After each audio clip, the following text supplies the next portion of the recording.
Información importante en desarrollo. A esta hora el embajador de Venezuela ante la Organización de Naciones Americanas, Samuel Moncada, interviene. Adelante. Todo un mundo paralelo a la realidad, toda una fantasía alterna, ¿no?, que sirve para confundir a millones de personas sobre lo que ocurre en Venezuela. Hoy vengo a hacer un contacto con la realidad y decirle al mundo cuál es nuestra verdad.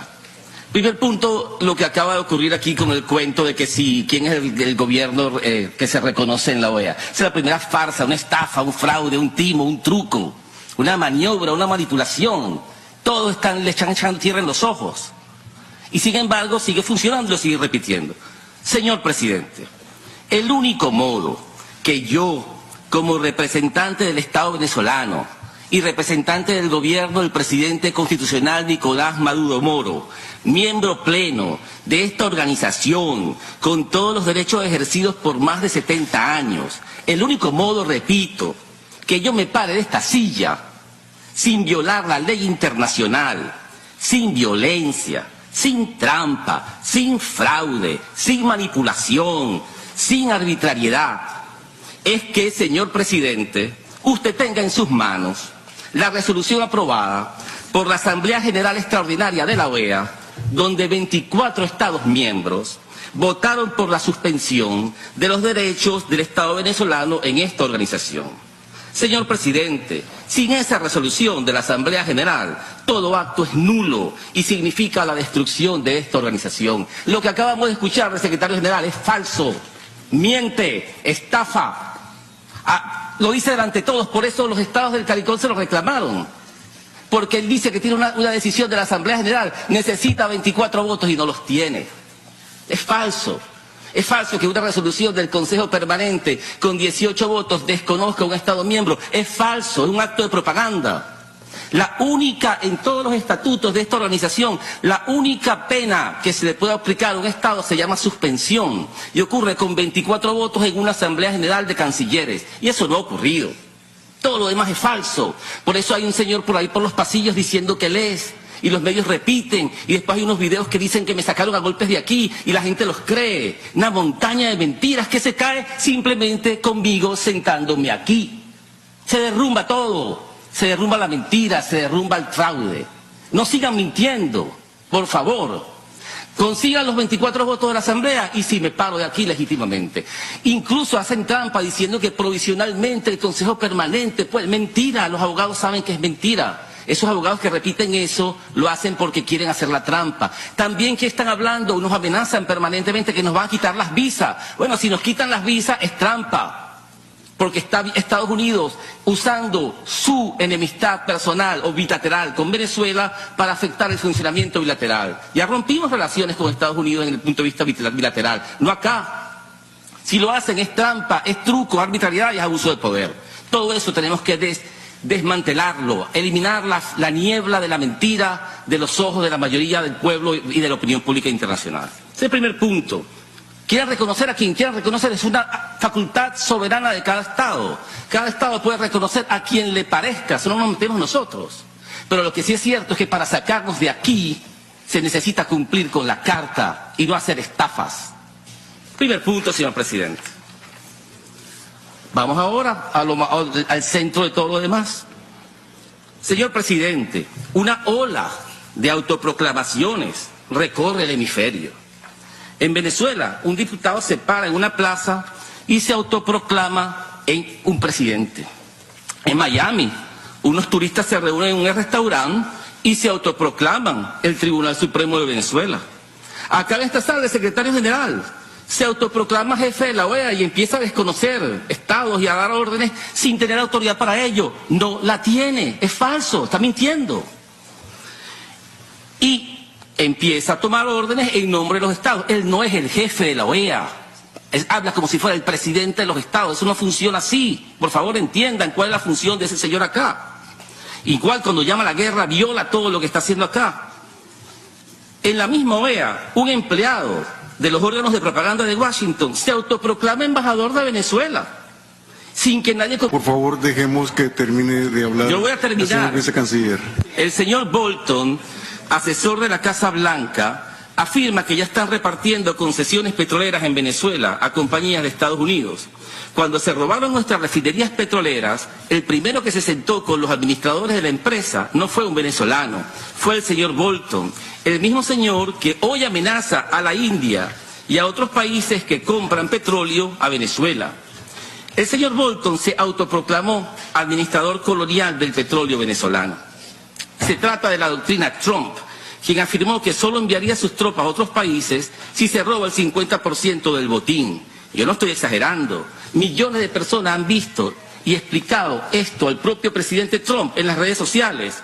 Es la doctrina de la guerra por petróleo, de la codicia, el odio y la ambición.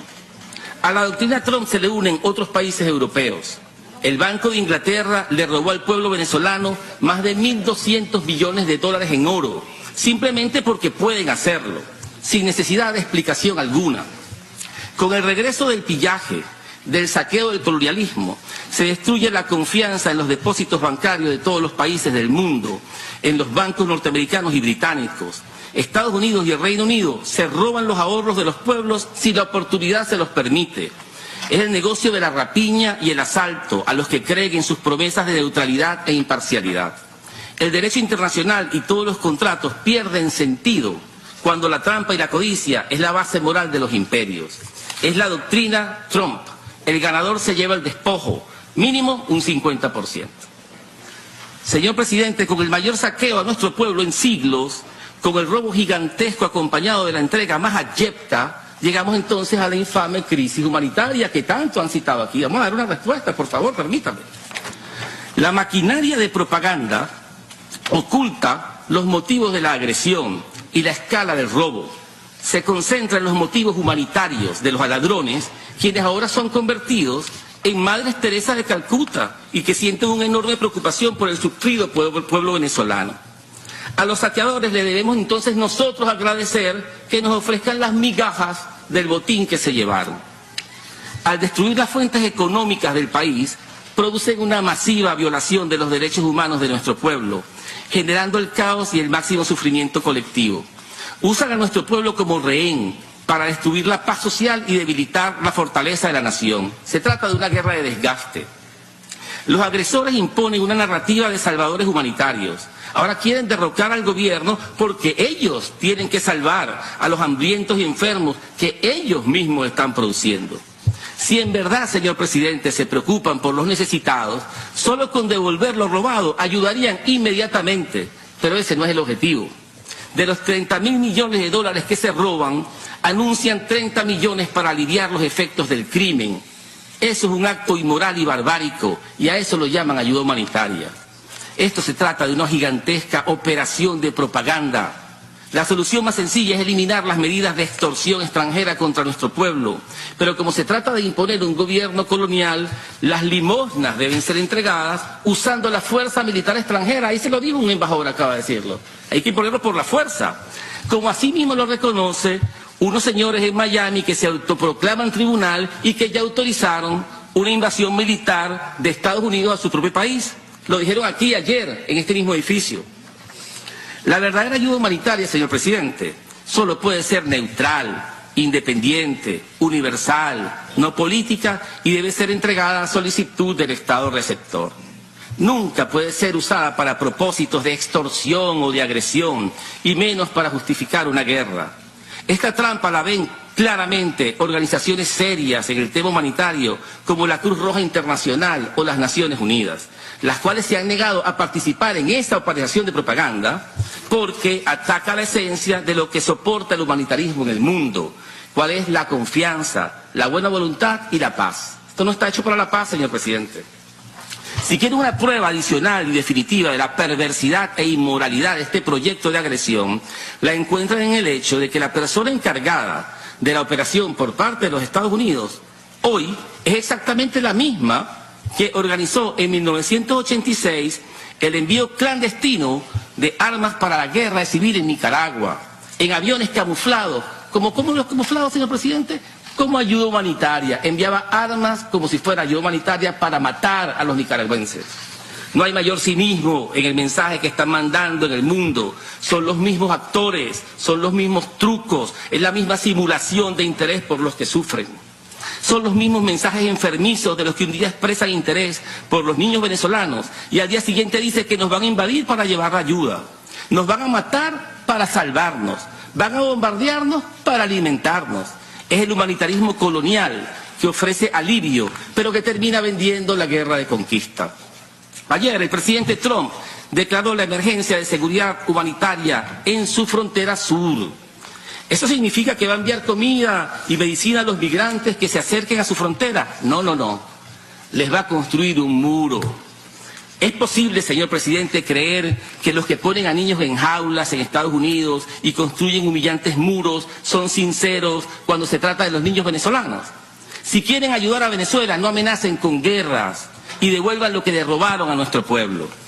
Señor presidente, ahora sí el último punto. ¿Qué va a pasar ahora? El golpe fracasado le quitó el disfraz a la invasión colonial. Los autoproclamados no tienen fibra nacional para que el país los siga. Ahora están desesperados, con amenazas más groseras, más insolentes, más estridentes, atascados en el pantano de un plan delirante que solo pueden salvarlo con acciones cada vez más peligrosas y repugnantes. La primera, que por ahí se quieren ir, es la política de la crueldad calculada. Van a tratar a Venezuela como un gigantesco experimento de privación económica y esperar que el país reviente por dentro para luego aparecer como si fueran ellos los salvadores. Creen que en pocas semanas el sufrimiento nacional será intolerable y como una ciudad sitiada de la antigüedad, la población se va a rendir por cuenta propia. La segunda es aún peor. Al mismo tiempo que deterioran las capacidades de resistencia moral, económica y militar de la nación, preparan operaciones clandestinas para justificar la acción militar externa. Sabemos que hay movimientos militares secretos en este mismo instante, lo hemos denunciado. Pero además yo quisiera advertir acá dos cosas. O el señor embajador de Estados Unidos, Carlos Trujillo, tenía poderes sobrenaturales de predicción hace varios meses, cuando anunció que iban a sacar al presidente Maduro por la fuerza, las fuerzas militares de Colombia, usando al ELN como excusa. Es decir, escuchó lo que dijo el embajador de Colombia hoy con sus poderes maravillosos de predicción, hombre dotado, o están en un plan que conocían desde hace varios meses. Ustedes me dicen cuál prefieren, la explicación sobrenatural y mística o el plan secreto, clandestino, cruel y miserable. Son los jinetes del apocalipsis, señor presidente. El hambre, la guerra y la muerte para obtener la conquista. Todo en nombre del humanitarismo que encubre su cruel ambición. Solo mentes retorcidas, almas envenenadas con odio y codicia pueden diseñar planes tan viles y tan bajos. Estas son obras de organizaciones criminales y de gobiernos responsables. Están llevando a la región al abismo mientras las maquinarias de propaganda hipnotizan a la opinión pública internacional. Pero hay un último escenario, señor presidente, y con esto termino. La opinión pública de los propios Estados Unidos puede reaccionar y rechazar a Trump para que no haga la guerra en su nombre y no use las Fuerzas Armadas de este país en guerras coloniales contra países de este continente que ya se ha declarado el continente como una zona de paz. También es posible que surja un movimiento por la paz que impida a los traficantes de la muerte, incluido el secretario general que llama la guerra cada rato, engañar al mundo en nombre de su codicia por petróleo y dominación. Las naciones de la región y del mundo pueden decidir defender los principios de la Carta de las Naciones Unidas y de la propia OEA y rechazar la aventura militar de los partidarios de la doctrina Trump, de la doctrina del 50%. Y nuestro pueblo comprende también el peligro existencial al que se enfrenta y fortalece su conciencia patriótica. Mujeres y hombres, civiles y militares de todas las regiones y de todos los orígenes sociales se organizan en un poderoso movimiento nacional por la salvación de la patria y por la paz. Esta reacción debilita las fuerzas de la destrucción y deja sin espacio a los que iniciaron esta peligrosa aventura. Nuestra generación tiene el deber de salvar la República. La justicia está de nuestra parte. Estamos ya mismo en el proceso de segunda liberación de nuestra patria y nosotros no faltaremos a nuestro deber. Muchas gracias, señor presidente. Gracias, señor vicecanciller. No hay más peticiones de palabra. Segunda liberación de la patria venezolana eran las palabras a esta hora del embajador de Venezuela ante la Organización de Estados Americanos, Samuel Moncada.